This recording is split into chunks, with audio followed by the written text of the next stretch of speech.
নগদ টাকা বহনের ক্ষেত্রে যদি কোনো সমস্যা ফিল করেন সেক্ষেত্রে আমরা আপনাদেরকে স্কট দিব। স্বর্ণালংকার এরকম মূল্যবান জিনিসপত্র যদি থাকে সেটা থানায় অথবা পুলিশ কমিশনার অফিসে জমা দিয়ে না। নিরাপত্তার জন্য তো আমরা ওভারঅল সমস্ত প্ল্যান করেছি। গতকাল আমাদের সব স্টেক হোল্ডারের সাথে মিটিংও হয়েছে এবং নিরাপত্তা কী ধরনের নিরাপত্তা কার্যক্রম আমরা নেব সেটা নিয়ে বিস্তারিত আলোচনা হয়েছে।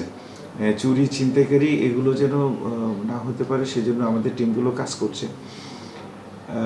কিন্তু আমাদের আসলে এই মাল্টিফেরাস এই কাজের মধ্যে এইখানে তো আমরা পুরোপুরি ফোকাস হয়তো আমাদের করতে পারছি না। এর মধ্যে একটা ঘটনা বিচ্ছিন্নভাবে ঘটতে পারে, কিন্তু আমাদের প্রচেষ্টা অব্যাহত আছে যাতে এটা নির্বিঘ্ন করা যায়। এবং আমি আরেকটা বিষয় গত মিটিংয়েও বলেছি, আপনাদেরকেও বলি, সেটা হলো যে এই লোকজনের টাকা পয়সা এগুলো নিরাপত্তা দেওয়ার জন্য আমরা কিন্তু বেশ কিছু উইন্ডো ওপেন করে রেখেছি। আমাদের হটলাইন ওপেন আছে, আমাদের জিনিয়া আছে, এরপর হচ্ছে এর মাধ্যমে যে কেউ নিরাপত্তা চাইতে পারে। এবং সেক্ষেত্রে আমরা কিন্তু নগদ টাকা বহনের ক্ষেত্রে তাদেরকে এসকর্ট করে এক জায়গা থেকে অন্য জায়গায় নিয়ে যাওয়ার এই সুবিধাটা রেখেছি। কিন্তু কেন যেন এই জিনিসগুলো আমাদের প্রস্তুতি থাকা সত্ত্বেও লোকজন এই সেবাটা নিতে আসেননি।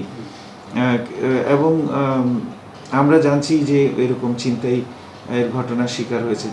এখন এইটা তো আমাদের সমাজটা এরকম, এইটা তো মানে ছিনতাই মুক্ত আসলে করার মতো পরিস্থিতি এখানে নাই। এখানে মাঝে মধ্যে আমাদের হয়তো লোকজন কোনো জায়গায় ডিপ্লয়মেন্ট কম, বা তারা সুযোগ নিয়ে তারা দেখে শুনে হয়তো এরকম দু একটা ঘটনা কিন্তু ঘটিয়ে ফেলে। এই জন্য আমরা কিন্তু সর্বসাধারণের জন্য আবার বলছি যে এই নগদ টাকা বহনের ক্ষেত্রে যদি কোনো সমস্যা ফিল করেন সেক্ষেত্রে আমরা আপনাদেরকে স্কট দিব।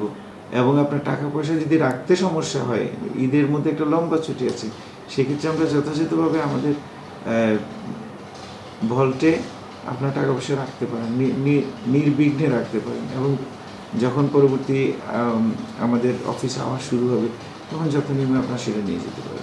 যেহেতু শহর ছাড়বেন বিপুল সংখ্যক মানুষ, সেক্ষেত্রে বাসা বাড়ির নিরাপত্তায় কোনো সচেতনতামূলক বার্তা থাকবে কিনা? সচেতনতামূলক বার্তা তো আমরা বলেছি যে নগদ টাকা, স্বর্ণালংকার এরকম মূল্যবান জিনিসপত্র যদি থাকে সেটা থানায় অথবা পুলিশ কমিশনার অফিসে জমা দিয়ে যাওয়াটাই সবচেয়ে ভালো। সেক্ষেত্রে তারাও নিশ্চিন্তে থাকতে পারেন। এবং আমাদের তো টহল টিম থাকবে, আমরা মনিটরিংয়ের মধ্যে রাখবো।